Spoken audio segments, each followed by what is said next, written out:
home after listening to all this fringe information, and you hear a voice in your head and it says, look out your window, and you look out the side of the car and there's a white light following you, and the voice suggests that you stop the car and get out, and you find yourself slowing down and you pull the car over the side, and the voice says, would you like to, they'd like to meet you. Please park your car and step out. In the craft, you notice the white ball of light is coming down on the ground about 100 yards away, and it's setting down. You quickly look around. Wow, you're all alone. There's nobody out here. Should you be doing this? So you feel a little ripple go through your body. They're scanning you very quickly to see what you're like emotionally, if you're stable, if you're afraid, if you're, as they put it, tipping over in your mind. If you are, which you might be getting just a little excited because it's actually happening, they will send you another feeling to calm you down and let you know all about them, that they're friendly, that this is going to be a good experience, and suddenly you'll find yourself with all sorts of courage and so forth. Find yourself parking the car, actually getting out of the car going, can't believe I'm doing this. I'm actually walking out and meeting the spaceship. Craft sets down on the ground, lights go out, somebody walks out of the craft and walks toward you. As you get closer, you feel this ripple go through your body again. They're calming you down. What do we do when we meet somebody?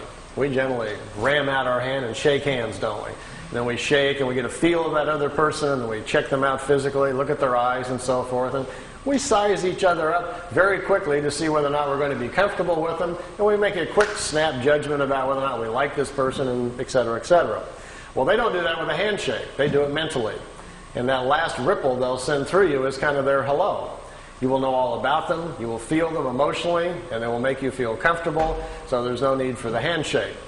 The time they get up close, they may suggest something like, if you're not in a big hurry to get home tonight, if you'd like to go for a ride on the craft, we can take you aboard the craft. We'll take you anywhere you want to go in the universe. We'll explain all the mysteries to you. You can sit in our little education seat like Billy did, ask any questions you want, and they will be answered. All we ask, to be allowed to listen to your thinking. We're fascinated by your thought processes. If we can listen to your thoughts, then we'd be glad to take you for a ride for 2 or 3 weeks. Now, if you agree to that, which most of you probably would, after asking them if they could block out a few thoughts that you don't want them to listen to, they say, come on aboard. You find yourself going aboard the craft. Notice if it happens to be a ship like this with the unusual edges on it, this is their more advanced ship, and it's capable of moving in time. The older ones can't do that. So your questions this way can be a lot more complicated. You might want to go back in time and watch the pyramids being built, or see if Moses really parted the Red Sea, or did the crucifixion really happen, or whatever historically might interest you. You could possibly ask these questions, and perhaps they would take you back and let you see for yourself. Well, they'd probably take you out there for 3 weeks. You'd have all these magnificent experiences. You could go to other planets, see other worlds, see other societies. Maybe even go back in time and watch yourself being born, or visit yourself when you were alive 300 years ago. You can do some rather amazing things if they would let you do them. Then they bring you back. You may notice on your chronograph watch that 3 weeks has gone by, but by now you have an understanding of time because they've educated about it, and you're not surprised if they bring you back the same moment that you left Earth time. And you get out of the ship and walk back over to your car, and your car engine's still warm, no time has passed on Earth, and you've been gone for 3 weeks. Now you get in your car and drive home. What's the first thing you're going to do? You're going to get on the phone and call us, aren't you? You're going to call somebody. You won't believe what happened on the way home from the shift meeting tonight. I've been out here, I've seen this, I've gone here, I've seen all these amazing things, and what are we going to say? Oh yeah, sure, all that happened right on the way home, right? You got any proof? You haven't been gone, 20 minutes, so we're not going to believe a word that you say. If you're lucky, maybe they allowed you to bring back some samples of some kind, rocks or something from another world. Maybe you brought back some food things we don't understand. Billy has a peach tree in front of the house he brought back from another planet. When visitors come over there, they go eat a peach just to see if it tastes different. He has some unusual vegetables in his garden. On the desk in his office, he has crystals and rocks and stones that he brought back from another planet. Nothing that, too exotic that really twists your mind too much, but just kind of different than what you're used to seeing. If you were real fortunate and had a camera with you, you might be able to take some pictures of some other places. That would be kind of fascinating to have a look at. So these kind of experiences don't happen too often, but if they do, and that's the ship that you see, make sure your questions are big. Because we want to know all about it, don't we? This is where we live. This is an artist's drawing of the Milky Way.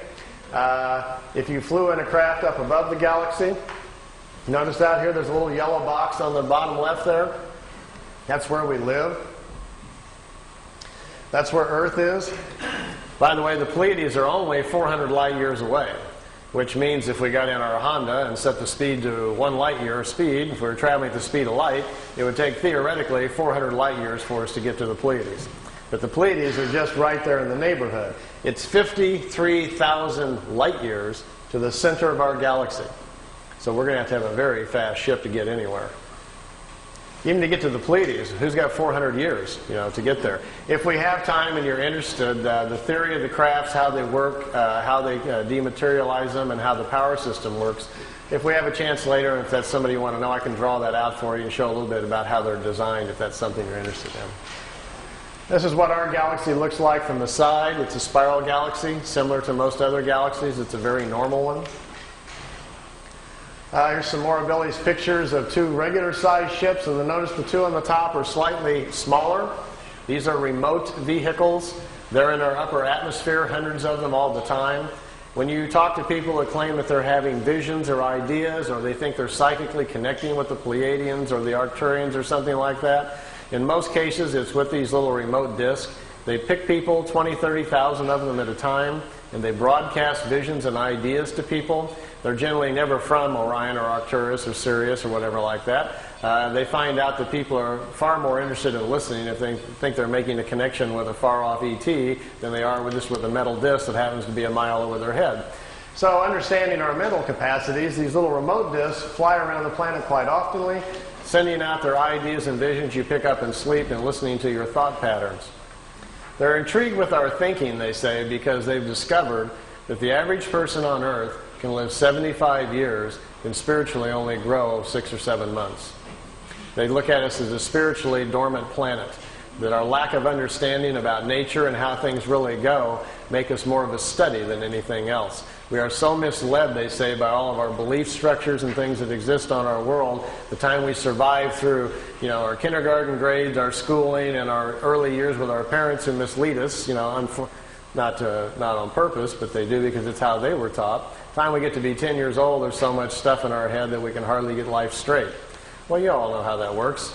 You can't wait to get out of the house and go out, and what happens? By the time you're 30, you run off and go to an S meeting or something to figure out what's wrong with you. Then you maybe go to a psychiatrist, or you come to a fringe meeting like this, searching for answers. We're all trying to figure it out, aren't we? And usually about the time you get to about 40 or so, you kind of getting a handle on everything and figuring life out. By the time you're 50, you got it nailed, but then, you're going downhill, and gee, you wish you'd have known all this when you were 18. So our problem is we just need to live a lot longer, don't we? If you did have a craft at your disposal and they picked you up, you might want to go visit some of the other planets. Here, Billy took a picture out the window. Right here is the top of a disk right in front of him, and there's another one up here. There was 3 craft. They took him to Venus, let him take a few pictures. They took him up to Mars, let him see that. They took him up to Jupiter, let him see the red spot, and brought him back. It took 2 hours and 35 minutes for the trip. Here's another picture out the window.